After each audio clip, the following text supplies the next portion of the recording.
नमस्कार मित्रों। आज सबको एनआईपीटी टेस्ट के बाद में उसके बारे में बताने जा रहा हूँ।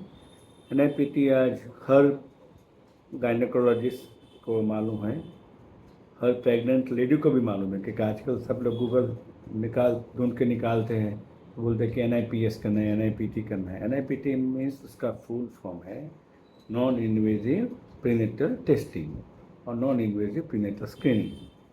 सो इस टेस्ट ऐसे है कि जिसमें माता के शिशु से कोई ब्लड लेना नहीं पड़ता है या उनके प्रवाही कोई लेना नहीं पड़ता है।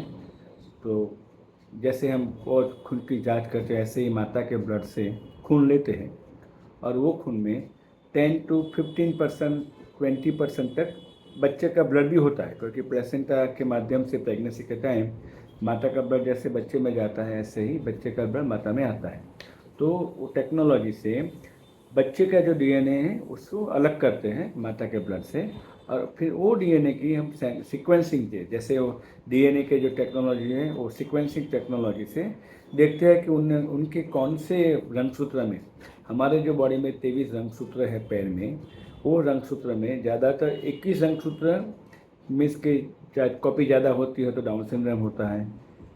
13 नंबर का रंगसूत्र कॉपी होता है तो ट्राइसोमी 13 या उसको एडवर्ड सिंड्रोम बोलते हैं। या कोई 18 नंबर के रंगसूत्र की 3 कॉपी होती है तो उसको पटाऊ सिंड्रोम बोलते हैं। कभी एक रंगसूत्र की कमी होती है, एक्स, जैसे 2 एक्स होते तो फीमेल होती है, ऐसे 1 एक्स कम होगा तो उसको टर्नर सिंड्रोम होते हैं। तो ये सब डिटेक्शन हमें एनआईपीएस से कर सकते हैं। बाकी अभी कई क्लेम ऐसे भी करते हैं कि भी एनआईपीएस से हम पूरा स्क्रीनिंग, माइक्रो डिलीशन सब कर सकते हैं, एक्सेप्ट 22q डिलीशन सिंड्रोम, जिसको डाइजर सिंड्रोम बोलते हैं, उसको हम स्क्रीनिंग कर सकते हैं। बाकी ज़्यादा से ज़्यादा उसके सबसे अच्छे सेंसिटिविटी ये टेस्ट की है डाउन सिंड्रोम की, 99.9% है। यदि किसी को अब अगले प्रेगनेंसी में डाउन सिंड्रोम हो और ये प्रेगनेंसी में एम्नियोटिक फ्लूइड से जांच नहीं करवानी हो तो आप एनआईपीएस कर सकते हैं, उसमें 99.9% एक्यूरेसी मिल जाती है। फिर भी आज तक as per the American Society of Medical Genetics guidelines, the NIPS or NIPT is still considered as a screening test. It is not a confirmatory test. So जब भी NIPT पॉजिटिव आता है तो उसको हमें फिर माता के शिशु गर्भ से पानी निकाल के उनके रंगसूत्र की जांच करनी होती है, तभी 100% एक्यूरेसी होती है।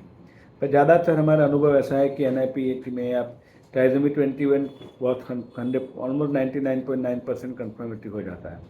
ट्राइसोमी 13, 18 के सेंसिटिव मॉल्स अराउंड 60 to 80% है, 100% नहीं है।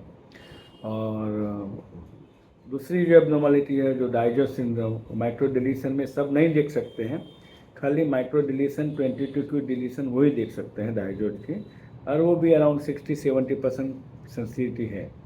तो इन शॉर्ट हम ये बता सकते हैं कि एनआईपीटी टेस्ट ज़्यादातर वो डाउन सिंड्रोम के लिए ही स्क्रीनिंग टेस्ट उसको यूज़ करते हैं, और कंफर्मेशन के लिए पॉजिटिव आता है तो आपको प्रीनेटल का जो फ्लूइड से या एम्नियोटिक फ्लूइड से या कोरोनिक विलर से जांच करनी पड़ती ही है। But nowadays everyone is very, सब लोगों को ज़्यादा डर होता है कि कोई अबॉर्शन हो जाएगा, बच्चे को कोई हानि हो जाएगी। अभी तो फिटल मेडिसिन इतनी एडवांस हो गई है कि there are hardly any risk involve with एम्नियोसिंथेसिस।